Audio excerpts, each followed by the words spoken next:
bilang hakbang upang mapangalagaan ang kapakanan ng mga mamimili at mapatatag ang tiwala sa mga negosyong may kinalaman sa pagbebenta ng langis. Nagsagawa ang Nueva Ecija League of Market Administrators Incorporated o NELBA, katuwang ang Department of Trade and Industry Nueva Ecija Provincial Office o DTINE ng pagsasanay hinggil sa mga alituntunin sa kalibrasyon ng fuel dispensing pumps noong November 6.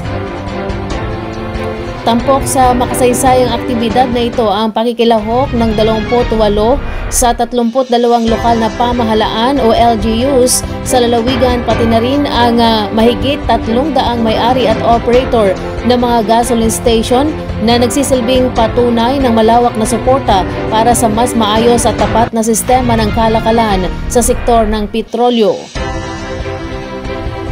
Dumalo sa nasabing aktibidad si Cabanatuan City Mayor Myca Elizabeth R. Vergara na nagpahayag ng kanyang buong suporta sa mga programang nagtataguyod ng patas na negosyo at proteksyon ng mamimili. Ayon sa kanya, ang tiwala ng mamimili ay pundasyon ng maunlad na ekonomiya at ito ay nagsisimula sa katapatan ng bawat transaksyon. Binigyang diin naman ni DTI Acting Provincial Director Warren Patrick T. Zerano ang kahalagahan ng tamang kalibrasyon ng mga fuel pump upang matiyak na tumatanggap ang mga motorista ng eksaktong halaga ng produktong kanilang binabayaran. Ang bawat patak ng gasolina ay may katumbas na halaga, tungkulin aniyang tiyakin na ito ay patas at wasto. Si Engineer Norlito Tiglao naman ang nagsilbing tagapagsalita at nagturo sa mga kalahok ng mga pamantayan at teknikal na proseso ng tamang kalibrasyon. Isang gabay na makatutulong sa mahigpit na pagpapatupad ng mga batas sa tapat na kalakalan. Sa pamamagitan ng pagsasanay na ito, pinatibay ng Nueva Ecija ang posisyon nito bilang modelo ng lalawigang nagtataguyod ng integridad, transparency at patas na kalakalan. Higit pa rito, ito ay hakbang patungo sa mas matatag na ugnayan sa pagitan ng mga lokal na pamahalaan, negosyante at mga mamimili na sama-samang nagbabantay upang masiguro na bawat sentimo ng pamimili ay may katumbas ng serbisyo at halaga. Nakiisa sa 4th Quarter Nationwide Simultaneous Earthquake Drill o NSED ang pamahalang lungsod sa pamagitan ng Cabanatuan City Disaster Risk Reduction and Management Office o CDRRMO na layuning sanayin at paghandaan ang lindol na ginanap sa iba't ibang paaralan at establishmento lalo na sa SM City Cabanatuan at SM Mega Center noong November 6. Layunin ng aktibidad na masuri ang kahandaan ng mga mag-aaral, establishmento, empleyado at mamimili sakaling maranasan ang lindol at masiguro ang maayos na pagpapatupad ng mga tamang hakbang sa oras ng sakuna. Sa naturang drill, ipinamalas ng mga estudyante, empleyado at mamimili ng parehong mall ang iba't ibang yugto ng earthquake drill, alarm, response, evacuation, assembly, head count at evaluation.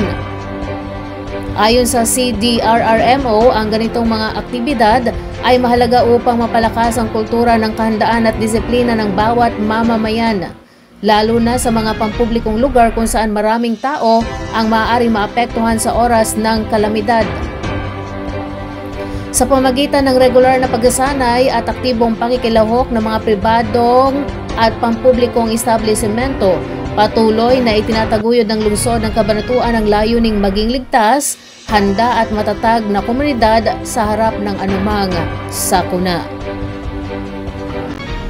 Isinagawa sa Barangay Covered Court nitong November 6 ang pamahagi ng mga baking tools at kagamitan para sa 5-5 Livelihood Association o CCLA sa ilalim ng May Kabuhayan sa Cabanatuan program na inisyatiba ni Myca Elizabeth R. Vergara, punong lungsod ng Cabanatuan. Isinagawa ng City Livelihood and Cooperatives Development Office o CLCDO sa pamumuno ni Ginang Lucille S. Batalya. Mainit na sinalubong ng punong barangay ng 5-5 Rolly D.C. Bernardo ang mga panauhin, kawani ng CLCDO at mga kasapi ng CCLA. Ipinahayag din niya ang kanyang buong suporta sa asosasyon sa pamagitan ng pagbibigay ng espasyo na pansamantalang gagamitin bilang lugar ng paggawa ng tinapay.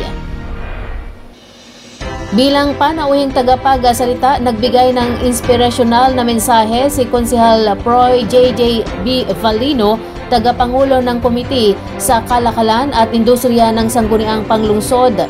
Ipinarating niya ang patuloy na suporta ng pamahalang lungsod ng Cabanatuan sa mga kasapi ng CCLA at sa sangguniang barangay ng 5-5 bilang bahagi ng advokasiyang itaguyod ang kabuhayan at kooperatiba sa lungsod. Layunin ng programang May Kabuhayan sa Cabanatuan na magbigay ng tulong at oportunidad sa mga lokal na asosasyon at kooperatiba upang mapaunlad ang kanilang kabuhayan at maisulong ang pagiging produktibo ng mga mamamayan ng Cabanatuan City.